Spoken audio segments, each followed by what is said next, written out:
Drivers, start your engine!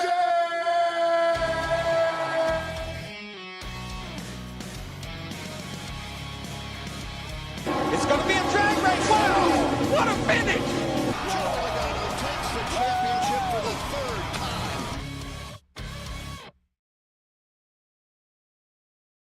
Well, welcome into NASCAR Inside the Race live edition. Jeff, you heard that right. This is a live edition, no edit powers. I don't know who thought this was a good idea to give us the keys to the castle, but here we are.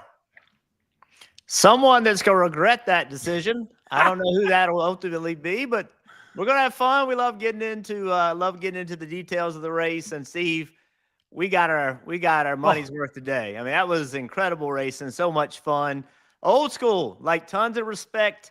That was just so much fun to watch. Yeah, for the fans tuning in, we appreciate it. I see your comments over on the right. We're going to be taking questions as we go. So there's the whole goal of this. Look, guys, you know, I had a few bosses in television tell me it's not brain surgery. We're just going to sit back, we're going to have fun. We're going to talk about a race that Jeff and I were thoroughly enjoyed watching. Let's start with the tip of the hat, the guy that won it back-to-back, 11th career win for Christoper Bell. Still only 30 years old. You know, we're talking, it's only 7 days later from the last time we talked about this guy. We talked about everything he was good at, and he proves once again that he has the ability to do multiple things behind the wheel. It was a combination of a good race car, excellent drive, a little strategy. You know me, I like my strategy. 3-lap fresher tires. Kyle Busch commented a lot about that in his post-race. But just what can we say? What accolades can we give Christoper Bell that he hasn't already heard? Yeah, I told you last week that he's pissed off, man. Like last year, you know, the way that worked out in Martinsville and not having a chance to win a championship, and what he felt like was a good opportunity. And what do you do with that? What do you do with that energy? Do you use it negatively or do you use it positively? And I think he is on the positive side of things, and he is, you know, I just see it in his eyes, man. He's mature. He's fast. The moment's not too big for him. He's not going to get out of character too often. We saw that today. We saw his willingness to say, I might lose this race, but I'm going to do it my way. I'm not going to let outside pressure, I'm not going to let anything push me into doing something that I don't want to do. I'm going to race the way I think is right. And a lot of drivers don't have the mental toughness to do that, Steve. You get put in that position and you're like, I got to move him right now. I got to make something happen. He didn't do that. And that shows his maturity, but more importantly, it shows his self-confidence. I got it. Whatever happens, and it's going to be on me. And I love to see that from any driver, especially a guy like Christoper with his talent and, again, I think his motivation. So if you're tuning in, we have a lot of topics we're going to cover. We have Alex Weaver, who's going to join us live from the racetrack. We also have Todd Gordon, who's going to go a little bit maybe more in-depth with some of the pit strategies, some more details that you've come to love with NASCAR Inside the Race. But when I say we have the controls, Jeff, we even have replay controls. Check this out. I can even show us some different footage, and this is what you're talking about. This close call right here. I think this is the perfect example. Remember, last couple years, or at least twice at COTA, Christoper Bell here in turn one has got Kyle Busch. Kyle had some comments for Christoper Bell. I think this is a respect move. I mean, this move right here, he has him lined up. He starts to turn, and he bails out right because he has what? Two options. The back of the 8, right here, he could take the 8 out, right? The left rear is wide open. He could take him out. Is it okay that as a race fan, I'd rather see him turn right and miss the 8? I mean, the racing I saw at the end is the racing I want.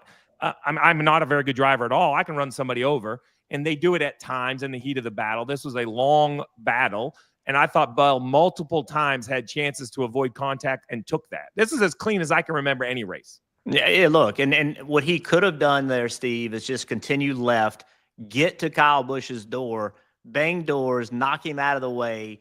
That's what he could have done. That option was there for him. And keep in mind, William Byron's right there. And Christoper Bell knows that William Byron's right there. And William almost gets by Christoper right here. You can see he's side by side. So, again, the mental toughness to say, I'm going to race this the right way, and the respect for Kyle Busch. Don't forget that Kyle Busch has been pretty, he's been involved.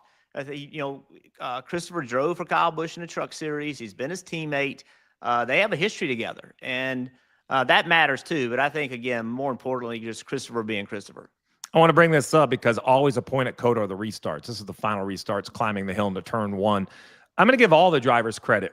We watched a race there a couple of years ago where we couldn't get through turn one. NASCAR's worked on the restart zone at some tracks. They've had a lot of conversations with the drivers. And I think the drivers self-admittedly said, hey, you got to protect us from us because, you know, if the guy behind me can go to my left, then I'm going to go to the left of the guy in front of me. Well, I mean, this is what happens when it works. I think I'm trying to think who the big winner was in this situation. I guess everybody, because they made it through. But here's where Christoper Bell really kind of showed his way. He's that second car on the inside, the yellow, number 20, clean, and he gets clean into second, 4 wide behind. That set up the battle. 3-lap fresher tires, and in the end, Kyle Busch just didn't have the rear tires to hold him off. Yeah, he didn't. And Kyle Busch talked about that a lot in his post-race interview. You may mention that a minute ago, Steve. And you know what? I think that's important too, because Kyle Busch having confidence that his team can give him winning race cars, right? He didn't say we got beat on strategy because my guys aren't any good. He didn't say, you know, I suck. I've lost my. He didn't say any of that. He said we got beat on tires. It's not the race car. It wasn't me. We were on a deficit. And I look for a guy like Kyle Busch. I mean, he has always shown supreme confidence. But you don't go through years the way he's gone through and be as confident. There's no way, right? There's no way. And for him, on a day where he could have won, and think about all the chances he had last year to win races that they weren't able to pull off. On a day that he had a real chance to win, he just got out of the car, said, we had a car capable of winning races. I just personally think that's a great sign for that team and where they can go this year. Well, I also have, this is going to really blow some people's minds. I have the ability to put some comments in as well, right? So we have a comment right here. We're going to talk about this. Shorten the circuit. Are you doing this? I am. Don't tell anybody, man. I got all the buttons, the keys. We have 2 producers right now that are panicking that I'm going to do this wrong, which is probably fair. But comment right there, shorter track. So we're gonna circle back to Bell, circle back to Byron in the last lap, but I want to jump right into the track. A mile was cut off it. So first of all, I want to say I didn't have a problem with the old COTA. But, man, there were some long yellows. Like, as a sports fan, they're long breaks. Like just they're long. I'm sorry. There's no way to go about it. And I've heard, why can't we take a shortcut onto yellow? It's complicated because of race distance and fuel mileage and all of these calculations. So NASCAR, the industry said, hey, let's shorten this thing a little bit. We come to a mile. To basically a mile shorter. There was some – there it is right here. So you see yellow is the current track. The red, longer, is the previous layout. There was some concern about passing zones because there is some good high braking zones in that red area. But because of the shorter track, we could add laps, Jeff. So I think that was a major point of conversation. Now we have more laps. But with any change, there's the unintended circumstances of what could happen. One dirty word in racing right now is track limits. We're going to get to that. We're going to bring Alex Weaver in here in a minute. First of all, overall thoughts, shorter track. I thought Saturday, Sunday delivered. I didn't need anything more out of the track. I thought the shorter track was fine. Well, you said it. Initially, the concern was, oh, no, we're taking these long straightaways with these great passing zones away. That's going to hurt the racing. When, in fact, what you did was you actually went through the passing zones that you already had more often because you had more laps. And so you actually had more passing opportunities on the shorter course. And then also being there in person yesterday, Steve, it was way better. I've been the last 5 years, I believe, I've been to all Dakota races. And the cars coming by more often, I thought was better. I thought it was more entertaining. It had more action, and we didn't lose passing zones. So I think overall, much like the change, and I give Marcus Smith a lot of credit. Marcus is trying to make things better. He wanted to make changes at COTA, and he did. They worked with the drivers. NASCAR worked with the drivers. They had multiple ideas about how to do it. What they settled on ended up being really good. The same thing happened at the Roval. A lot of ideas. Some drivers went over there and said, "Hey, let's do this, let's do that." That worked out well. Good partnership, really good partnership in saying, "Hey, look, we need to make a change."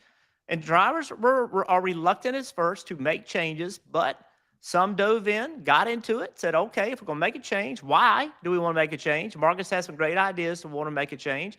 And then they got involved and said, okay, let's do this instead of that. And the end result was good. So the partnership, in my eyes, in regard to that part of it, worked really, really well. And I think the fans benefited from it. Well, maybe our friends at Racing Insights over here, they're throwing some info in my chat as well. 20 lead changes today, tied for the most on a road course in Cup Series history, which was Riverside, throwback, 1970 and 1980. So I'm not going to ask Jeff if he was in either of those races. I don't really take my shots at Jeff, but I'm going to save him for later. But let's get into track limits. And before we get started, I'm going to get a third member. We're going to add her in right there, Alex Weaver.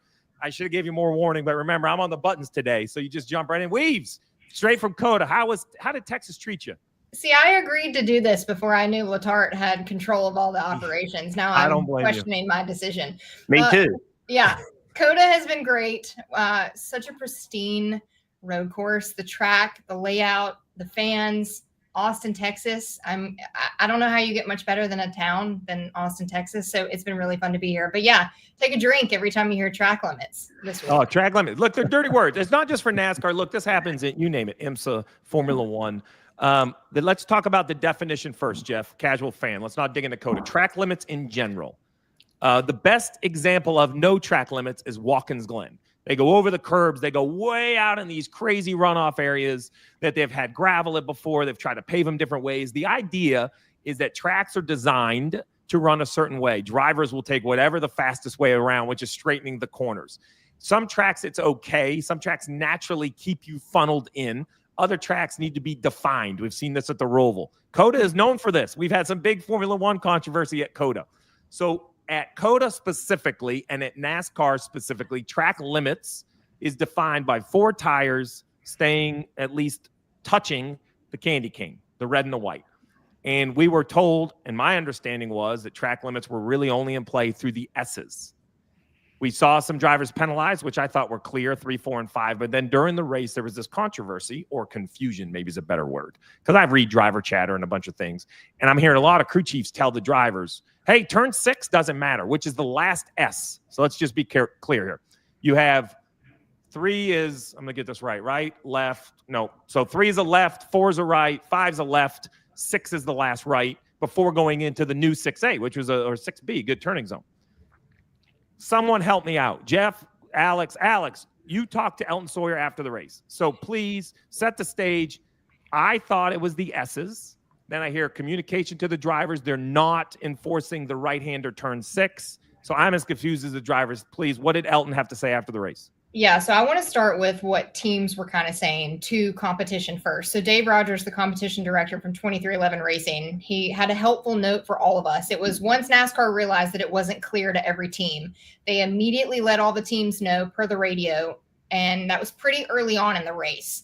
He said he didn't feel like it was a problem and it was fair for everyone after that point. Now, speaking to Elton Sawyer and NASCAR competition and communications, they basically multi-part. They officiated how they did yesterday in the Xfinity Series race. So they said it kind of made sense to them why there were drivers like SVG, William Byron, and other drivers who ran that race yesterday that knew 6 was free game. So that makes sense to me because Dinger said on his radio, I thought he was shocked that it was a new thing. He goes, oh man, I don't know. He was one of the drivers that was clear with it. Yeah. So then they also told me that if you go back throughout the weekend, the driver meeting, which the drivers are sent, they also watch pre-race here today. It was updated with language on Friday, and drivers were sent that, viewed it multiple times, that there was going to be a stop and go penalty. But NASCAR, however, said that they thought it was understood with this new course layout that drivers were going to know that 6 was free game and that it was only targeting 3, 4, and 5, the part of the S's that we talked about that they were going to officiate. But they do think that they should have been more specific for drivers pre-race to let them know that 6 was free game and that they were only going to officiate 3, 4, and 5. All right, so basically what I hear is, as I mentioned, the track layout change. Shortening the track is really what brought this turn 6 in. You stay to the right to make 6B the left-hander. So, all right, on the ground. Jeff, I guess I'm going to pull you in on this just because you're involved in the drivers and everything. I have a question in here about barriers. There's a lot of great questions in here. So first, I guess your reaction to I'm going to give it credit for breaking news. Breaking news from the tracks, Alex Weaver. So so look, here's you got to go back to earlier in the week. There was a lot of conversation NASCAR had worked with an outside group. They had some walls that they were going to put up that if a driver hit them, they would actually move. They weighed about 400 pounds to help define track limits, because NASCAR doesn't want to have to police track limits, right? And so, but after getting there, looking at them in person, Eldon Sawyer, he went and looked at them Thursday night. The track operations, Swifty, we all know Swift. He was working with them. Drivers on the ground Friday morning, Xfinity drivers and Cup drivers, they all looked with Elton and they decided to take all those out, right? So all that focus is 3, 4, 5. That's where those things are going, 3, 4, 5 area. I think 6 kind of got missed in all of the focus on 3, 4, 5 in regard to the communication of 6. And it's all because of, and look, NASCAR did a great job of working with the drivers to come to a solution. Hey, let's don't, and NASCAR had to now police track limits that they didn't want to do it. So we give them credit for that. I just think that when I looked at 6, I didn't think that would be enforced, because to me, it was no different than on the other side of the racetrack. However, 3 through 6 was enforced last year and then the previous year. So I can understand why the confusion. It's just another example of anytime there's a change, and it's why a lot of us are afraid of change, is because we don't know the unintended consequences. And this is just a good example. And by the way, we could have asked that question, right? Is 6 the same, right? And so, we all got to do this together. But I think the lesson is over communicate, look at every possible scenario, talk it through even more than we are. And the communication is actually really good right now with the drivers in NASCAR. But, it's anytime something changes, there's just unintended consequences. I will say this. It got caught early enough in the race to not impact, right? If this would have gotten not caught and then you had somebody doing something at the end of the race that the other person wasn't, then that would have been a problem. But you can see right here as you approach, this is 6. That's right? what I was going to bring up. So this is turn 6. So this would be against track limits anywhere else, right? So see how far I back it up. So in the S's, the track again, track limits are only in the S's at this racetrack. So pause this. So basically where it says Echo Park, that's turn 5. Right. What would be outside is if that entire car, I believe that's the 20, is to the right of the candy canes, that would be skipping turn 5. If you go later, you're going to see them both clearly miss turn 6. This is late in the race. So Alex, I guess this is your point. You talked to Dave Rogers, and now he's a competition guy, right? This isn't NASCAR. This isn't me or you making this up. One team, at least, representing multiple cars. He felt like that the communication was at least early enough in the race that there was, and I got this once again, Insights on Fire here, 6 total track limit penalties. So there were 6 penalties in 3, 4, or 5. Nobody penalized in 6. This makes sense because watching the race, I was scratching my head, be like, man, there must not be calling any penalties because I'm seeing all these cars miss a corner. Turns out it was turn 6, which you were allowed to miss. Yeah, and Letarte, and you said it too, Burton, it was communicated early enough that there were certain teams that didn't feel like it was an issue with them. And NASCAR, you guys both said it as well. NASCAR also said that given the track layout change, it completely changed. They didn't put the focus on turn 6 like they thought that they needed to. They thought, drivers were going to understand that just given what they saw in Saturday's race for the Xfinity race. And they did say if there's a return to COTA next year, they will obviously talk about this in the debrief, and it could be changed again for next year. Well, I appreciate it. Alex, I appreciate the instant report from the racetrack. Enjoy the rest of your time in Texas. Thanks, guys. Thanks for having me. Burton, you keep him in line, okay, Mayor? I'm nervous. Yeah, you should be. All right. Good to see you, Weaver. See you, Weaver. So that's good. So an update. So I guess here's my point, right? People tune in because they want the real. Here's the real thing. As a crew chief, I would have been irritated that we didn't discuss turn 6. Like, we changed the track. Why didn't we talk about it? If you were going to officiate it differently, why would you talk about it? Then I would go look in the mirror and be like, well, I didn't ask any questions. If I watched the Xfinity Series race, there were a bunch of cars over there. When we talk about preparation, Jeff, right? Like, I guess, it's easy to expect perfection in officiating. I'm a Red Sox fan. I expect you to call every strike a strike and every ball a ball. And every tie should go to my Red Sox base runner. That's okay, right? And I love that NASCAR fans are also fired up about topics like this because they should be. But I do appreciate that they communicated it to the teams early enough that I believe it didn't affect the racing, for sure not the battle between Bell and Kyle. Yeah, and we have more opportunity to communicate now than we ever have. You know, we have direct line of communications. You know, this thing right here, man, like it's nonstop between drivers in NASCAR and drivers to drivers and the whole industry, including the Drivers Advisory Council that I work with and with the drivers, that including us, we need to do a better job of making sure we're sitting down, understanding everything, and everybody understands, because I see how, everybody's different, Steve. Some drivers want to know everything, and some drivers, they just want to sit in the car and drive, right? And you've experienced that. And no matter who you are, what's your talent, what's your level of care about all this stuff on the outside is, you need to have a way that communicates to you effectively, right? And so crew chiefs, drivers, spotters, engineers, everybody needs to understand the rules, and there be no question. We'll always question if I broke them or not. That's always going to be questioned, but understanding the rules should never be, that part should never happen. And again, the whole industry can do better at that. Well, I see a lot of questions. Keep the questions coming in. This should be a fan interactive show. We want to know what the water cooler talk is. What didn't you understand about the race? What didn't you like? What did we want to debate? See a lot of suggestions about track limits. I just want to go on record that I hate track limits. I like tracks that are self-policing.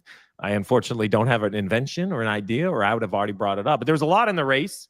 And I mentioned earlier, two guys. The first guy, SVG, right? So much put on SVG. We're going to talk about him a little bit. We're also going to talk about Chase Elliott, who had a major comeback from an early spin on lap 1.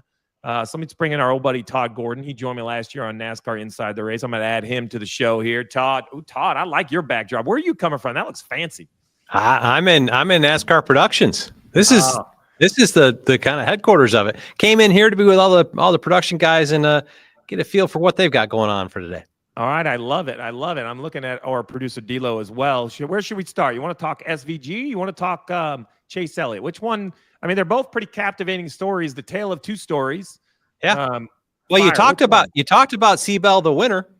Let's talk about the guy that everybody had as the odds-on winner that didn't, and why. I think SVG, a total talent at road course racing, all places. But really, I felt like if you watch this race and had control of the race at the end of stage 1, and kind of the restart for stage 2, the start of stage 2.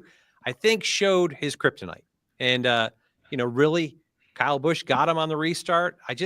This is another level. He's now in the Cup Series, and he's done a good job of it. Won at Chicago in his inaugural Cup race, but now we're at the point, really aggressive restart positions, and I think if you look at the day, SVG had challenges with producing that first 2 laps, getting everything out of the car and working around everybody, and that ultimately put him in a position that he lost spots and to get there.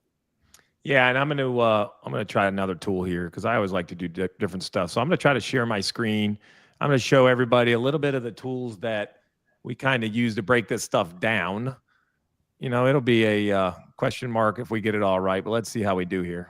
Get ready, everybody. You got you have 2 crew chiefs that with graphs and all kind of, get ready. Brace yourself. I'm telling you, this is where it's at right here. Watch. All right, here we go. See, I told you we could.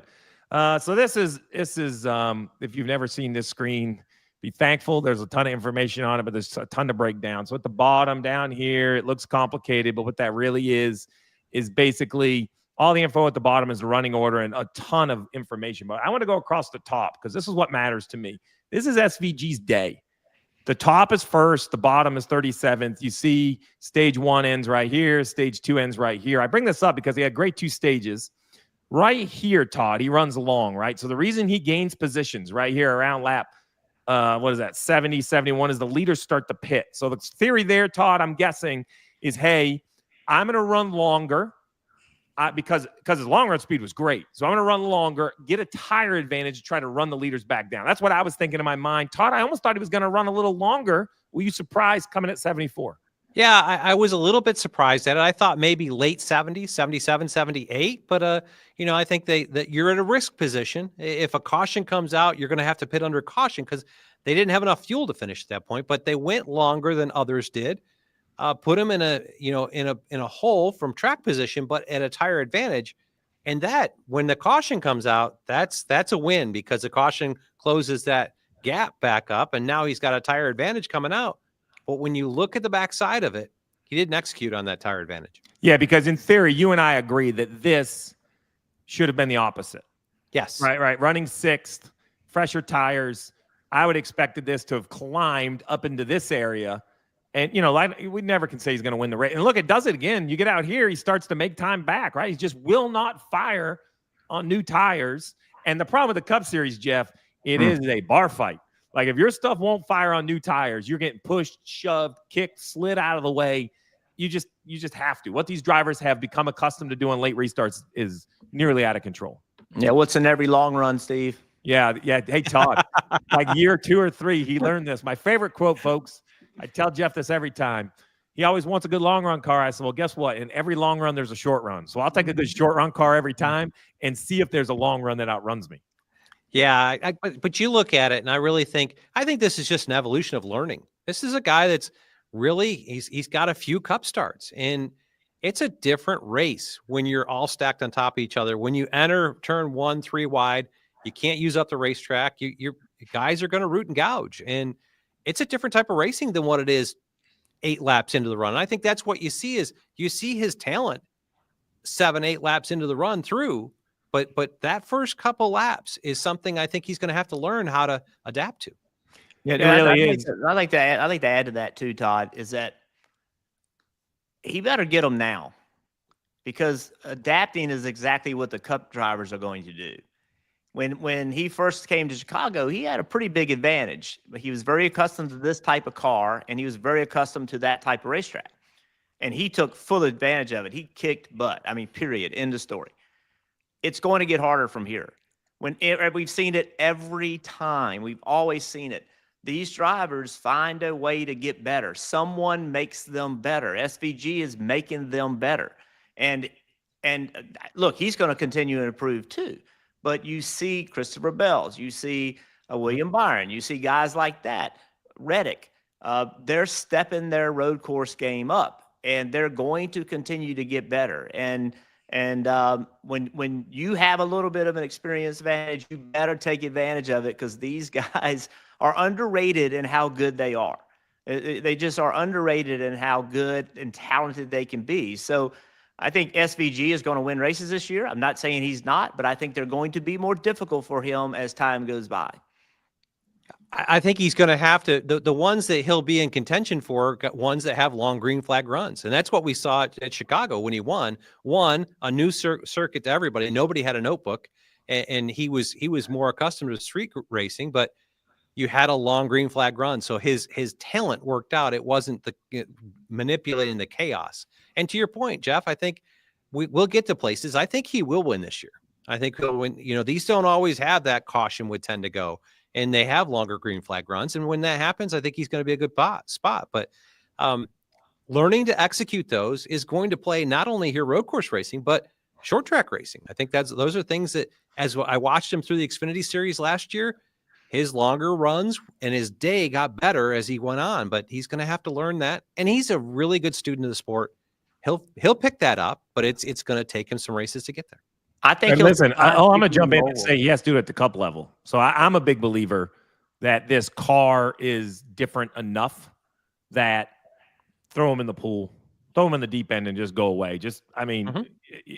Only because I wouldn't say that. We say blue sky a lot, right? So you say you have a young driver. Speaking of which, Connor Zilisch. Yeah, I mean, we're going to circle back around to Connor Zilisch, talking about young drivers. But if we talk about a young driver who has a ton of upside, you got to be careful throwing him in and almost tarnishing his, quote, career or opinions, right? But like SVG, I think deep end of the pool is great. Now, this 18-year-old Connor Zilisch, man, we didn't get to see a lot of it, but I was watching on my timing screen. That drive in stage 2 up to 14th, he was coming. Now, he might have learned a whole lot in the top 10. It's not linear, the pass for 14th is harder than the pass, and then the pass for 13th is harder, and then 12th is harder. But it was fun to watch. You go back to stage one, and it got caught up in that first lap incident with when Chase Elliott got spun around. They came and had a flat tire. They put 4 tires on it lap 1. He was constantly 3 to 5 tenths of a second faster than SVG as the leader. Coming just had a gap they had to overcome. They got themselves. They went to the end of the stage because they couldn't pit that far back. And that drive, what was it, 23rd to 10th or something like that in stage 2? Phenomenal drive forward and just done well. It was done like an experienced road course racer. Well, I put this up here, Jeff, because I could watch in cars all day. I mean, look at this. Car just seems to be in all the right positions. Hard to believe this is his first start in a next-gen car. Well, he figured out how to pass in 6 before everybody else. Like I went on his in-car a lot and watched him. He set a lot of people up right here. That pass right there, he made a lot, and he kind of showed other people how to do it. Getting through, people were using all of those all of the track limits in 6. People were moving all the way out. He would just hang a left and get door to door with them and take that spot. And I think other people started seeing him do that. But that was fun to watch. I'm going to go back a minute to SVG because I said something. I think SVG will shock people on ovals this year. If you look at SVG, how he ran in Cup cars versus Xfinity cars, he was way better on ovals in a Cup car than he was in an Xfinity car. And I'm not saying he's going to win an oval race. I'm not saying that, but I am saying I think he's going to run better than people are giving him credit for. All I right. agree with that. Well, I got one more I want to talk about then. I'm just going to put the video up, and we're going to show it from its inception. And this was the start and what looked like the end of the day for this man right there, the 9 of Chase Elliott. Jeff, this is the COTA that we've learned, we've seen. We didn't see it a lot today. This was the start of the race. I'm going to show it one more time. So, all right, I'm going to pause it here. This is onboard Ross Chastain. We are all the way to the left. We're as low as you can go. I actually think that if we somehow put a divider between pit out and the racetrack, maybe the track would be a little better. I know that might be controversial, not to get off topic. But then as I roll this thing forward, we get past Larson, and poor Chase has I don't think Chase has done anything wrong here. Jeff, you're the driver. I'd like to get your opinion, but that looks just a cannonball from Chastain that ends up, taking the 9 out. Yeah, I mean, look, Chastain will say, hey, I was there. He turned down on me, but I'm not sure Chastain was going to make the corner.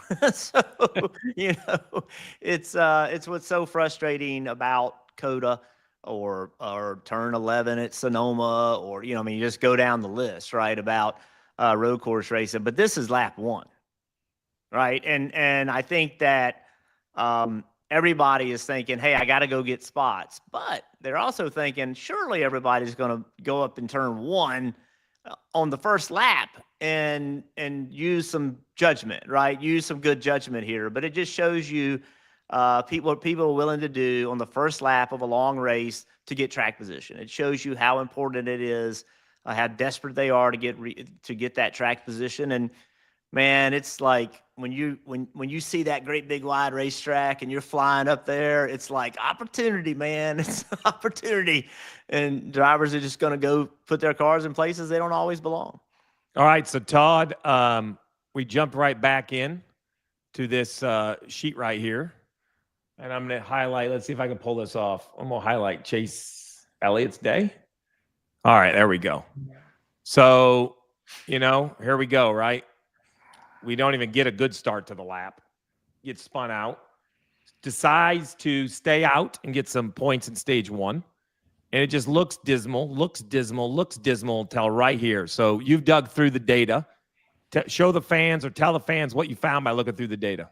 Well, the one thing I looked at is at the end of stage 1, they came twice to pit road and spent like 82 seconds and 70. I don't know. It was a lot of time working on the race car. The damage that they got, just making sure everything was where it needed to be. And I really thought their day was over at this point. But you looked at it, they went down through. We got that caution with 13, 14, 15 to go, something like that. Alan Gustafson brought them down pit road and put tires on. And Dela, there they are working on it. They spent time to make sure they got their car where it needed to be. This is a car that qualified 3rd and had pace, and they got themselves there. really, if you look at their day, working on it, they go along. But we had that caution, that late caution, the same one SVG kind of went backwards with. He restarted that caution 21st, I believe it was, or at least entered turn 1 in 21st and drove his way to 4th. Right here, I want to make sure you and I are on the same page. You mean right here, 21st? Yes. Yep. If you stop it right there, as they get into that corner, right there, it's just coming into your picture right now. Very top of your picture there was Chase Elliott entering the corner. You can't even find him.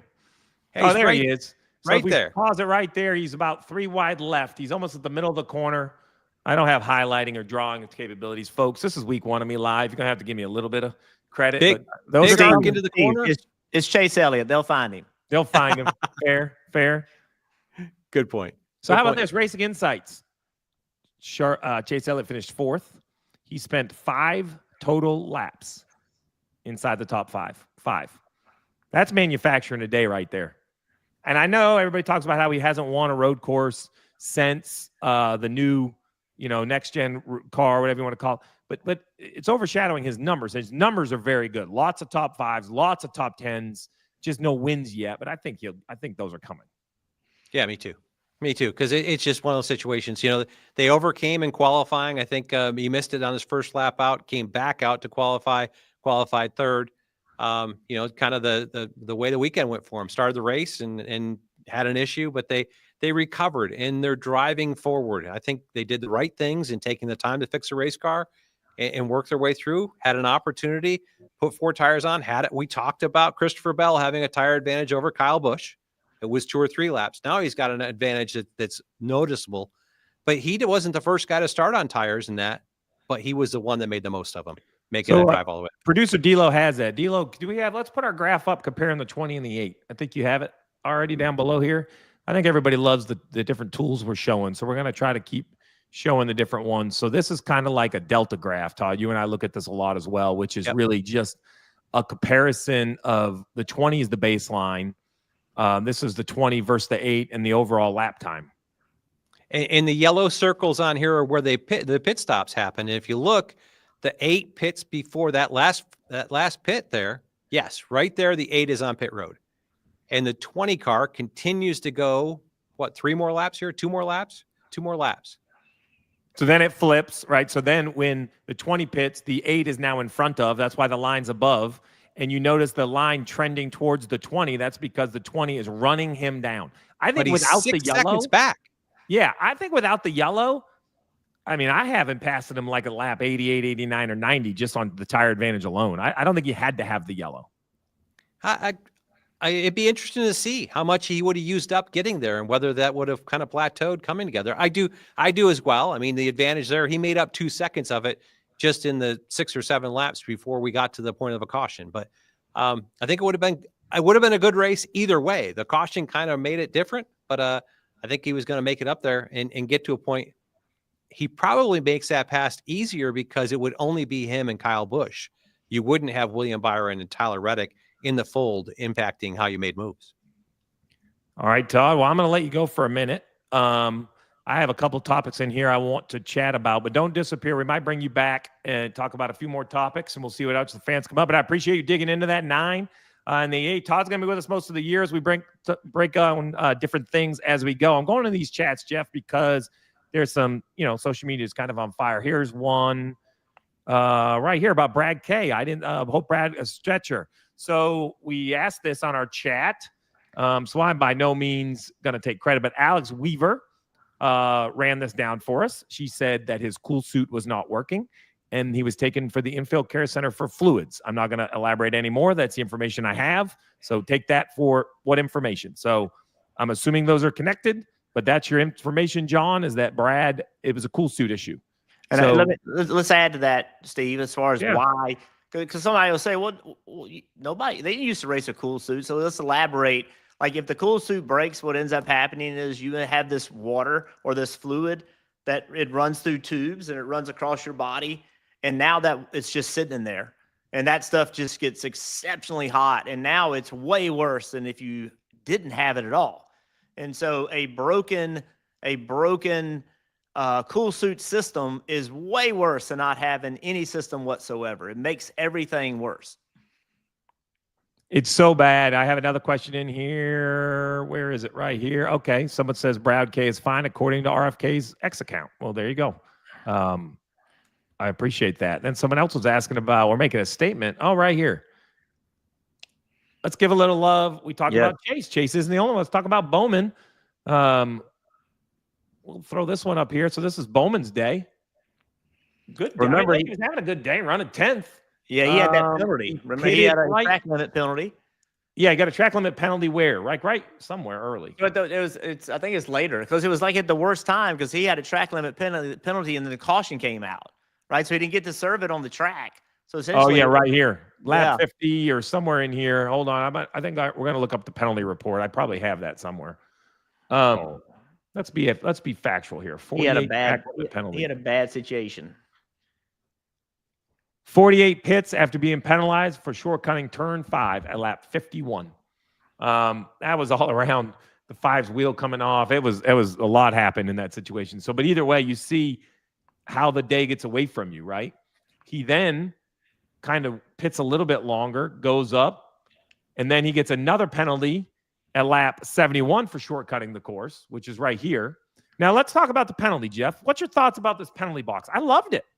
I love the penalty box. So for the fan, used to be our only option to penalize you on the yellow was kind of tail end. Under green would be bringing you down pit road. NASCAR says, and I agree with this. That's a big penalty. I mean, you're talking like 20-something seconds to maybe didn't even gain any time. So they put this. I'd say maybe the Roval probably was the first to really define it. The bus stop at Watkins Glen has always been pretty well defined. So maybe the bus stop was first. Yeah. Which is basically it's a penalty box. The only thing I wish better, I wish we had like a penalty box camera, like on the driver's face. Like I want to see the disappointment if you're sitting in the penalty box, or like a sad face emoji. But so you basically pull off, stop, and rejoin. So you don't give up a lot of time. So that's why back to this fancy graph, lap 71. That's what cost him 8th to 11th. That's basically the penalty for shortcutting. He was penalized at 51 and 71. The only driver actually in the race penalized twice. Pitted 75. So he ran long again. So let's give credit to the crew chief. Great decision to get fresher tires on this car or run longer to have fresher tires. Caution brings him right back into it. He drives inside the top 10. So I totally agree. Great recovery for Alex Bowman. So again, we'll talk 2 penalties for Alex Bowman. Why are track limits so difficult for a driver? It's hard to see. Like when you're following another car, right? And that car borderline is exceeding track limit and you cross over it just a little bit. It's hard to see. It's easier to see a wall, right? It's hard to see a line, especially when there's cars in front of you and you're racing, right? It's very difficult for a driver. NASCAR don't want to police it. Drivers don't want to have to deal with a line being a limit. And it's way more difficult than the line at Daytona on the left side of the racetrack. That's pretty visible when you're going straight. This thing, it's just very difficult for a driver to maximize his lap time and not every now and then go over that line. So I understand how a guy can get penalized twice. Some other guys, Noah Gragson, he had a good run, finished 8th. Todd Gilliland finished 10th. No surprise there.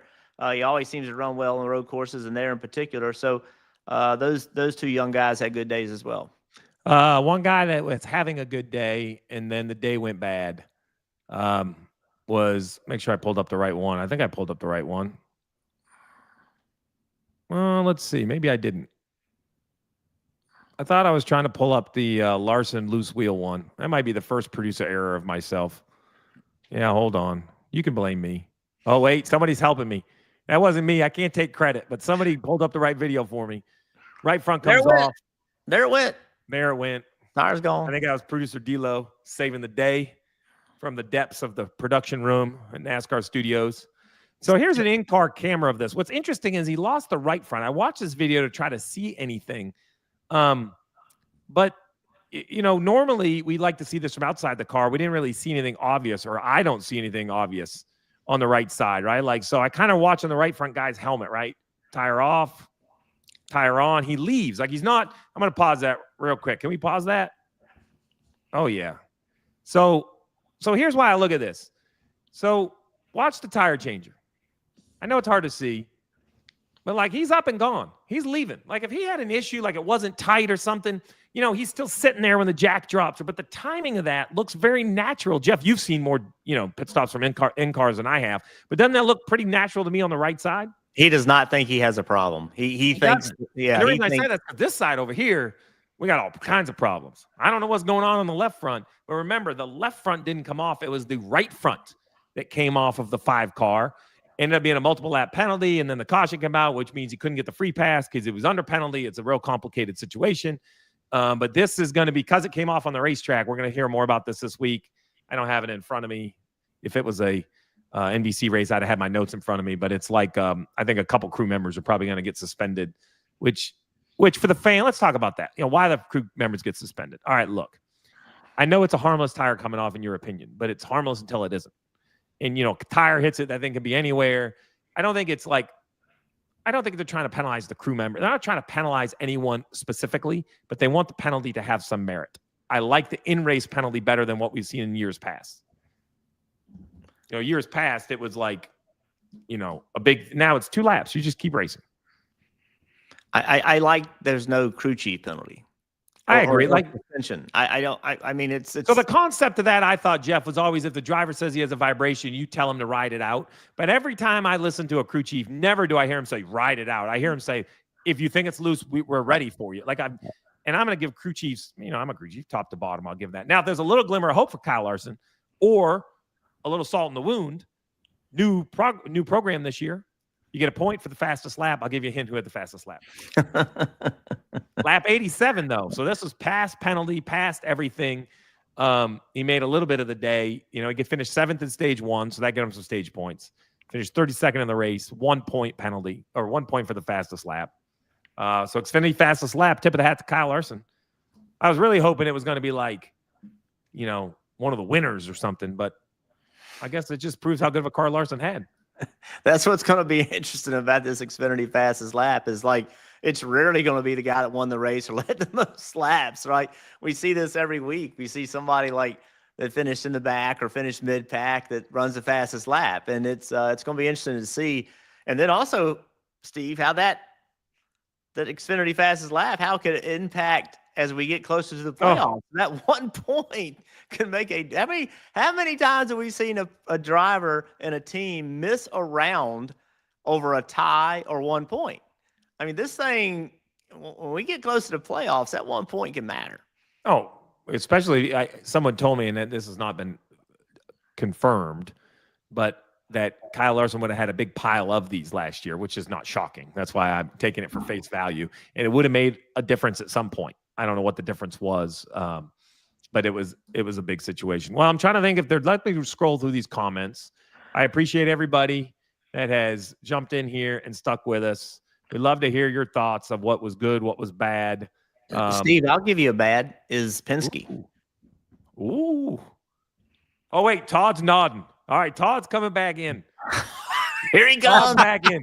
You can't just nod in the background. I can see the people backstage. I got one of these from Todd. Yeah, big nod, he said. So that's. The floor is yours. A tough day. When you looked at where they qualified, I think Joey was the best qualifying of their 3 to 4 cars. 23rd, I think he was. And I thought at one point Ryan Blaney had a good day, kind of a recovery coming, and got himself up inside the top 10 that last caution and went straight backwards after we refired on the old tires. A tough day for the captain in all facets. I think I think if you looked at that, you'd have said Austin Cindric, who I feel like is a pretty formidable road racer, and they were lost for the day. I mean, just there's going to be a lot of digging into what happened here for the whole program, and definitely the 2 car to start with.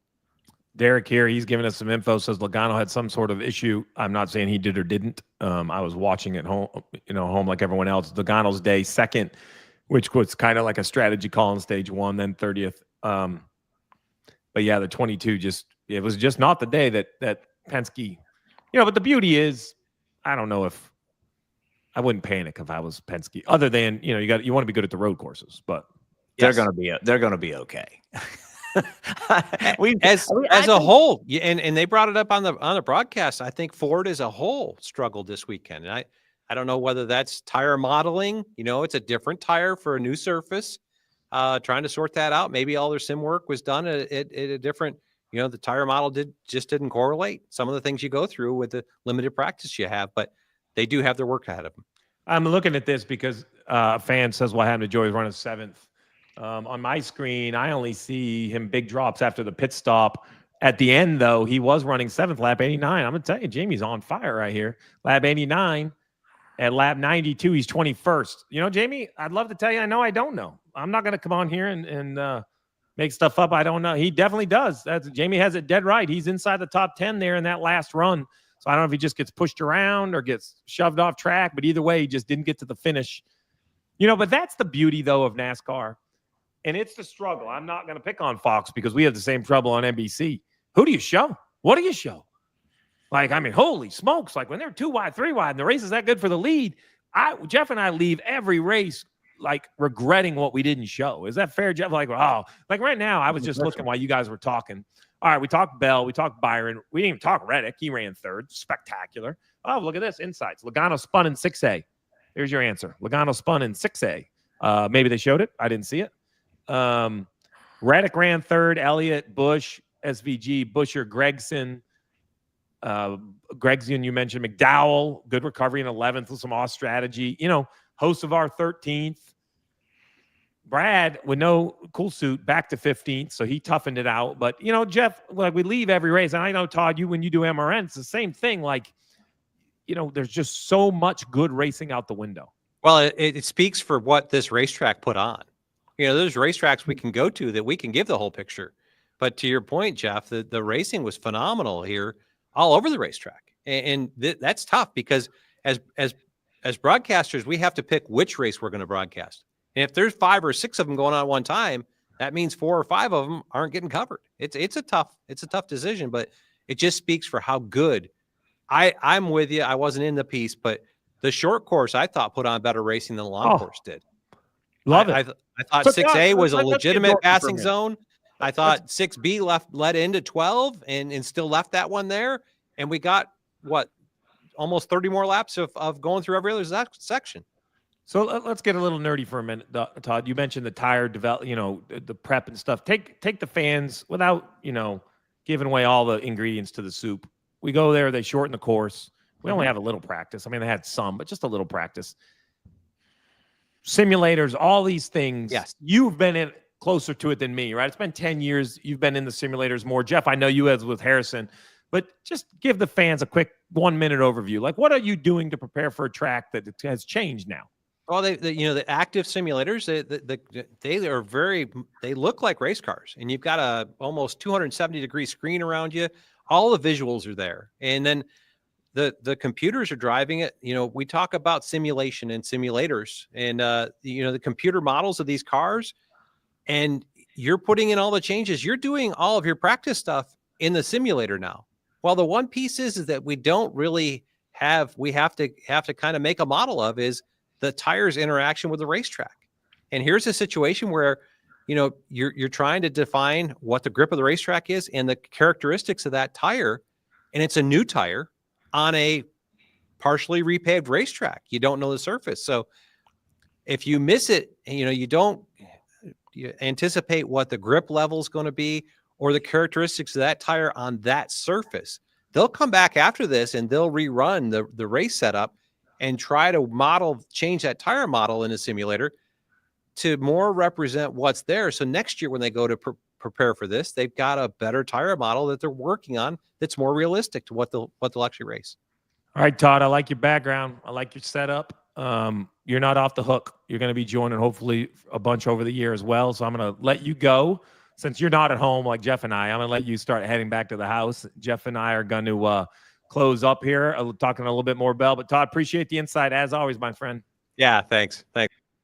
I believe that. Cut him right off. So what you could do as a producer, you could drop a mid-word if you're too quick on the button.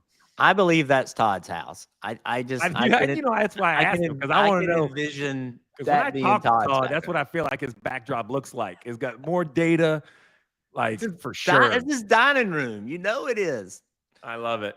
Let's circle back where we finished. First of all, thanks for the fans for joining us. We're nearly at an hour now, so we're going to jump off and not drag this out for everybody. We hope to do this, live, hopefully as much as possible. Give us your feedback on all the socials. Jeff, you want to I'm just at Steve Letarte on Instagram and I guess at X now. Is that what I'm supposed to call it? I'm one of the I'm not one of those trendy Twitter guys. I'm going to have to, So just hit me. Give me your feedback. The Jeff Burton as well on socials. I would put them up, but I don't have the ability to I don't have that graphic to be able to put it up where I would. But it was good stuff. Let's follow up with Bell. Bell, Adam Stevens combination. Now it's 2 in a row. And let's just add Byron and Bell now have won all 3 races. Bell, Byron finished 1-2 in this race. Youth. Yeah, I'm not ready to hand them trophies yet, but they are, Daytona and Atlanta, a little different than everywhere else. COTA's now a road course. Can't wait to get to some standard ovals just to see, who's got what. But I do like what we're seeing out of this 20 car, and he's always seemed to have some quiet confidence, and now that confidence is really turning into something special with 11 career wins.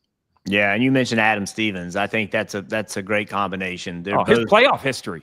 I don't know what it is off the top of my head, but he's got a playoff championship 4 more than anyone. And Adam's a fiery guy, but at the same time, he's calculative. He's he's. I just think that's a good mix. I just think that that is going to be a mix that can go for a long time, can contend for championships for a long time. I just feel really Adam's solid. He is one of our best crew chiefs for sure, and you'll see him have continued success. And look, this is I've said it all along. This is an opportunity for him, but I feel the same way for William. I think William, he's had some opportunities to win some championships, it just hadn't worked out for him the way to win as many and as he thinks he can, or we all think he can. I just think I think there's nothing in me that says those two aren't going to be racing for a championship this year. I just believe that they will be.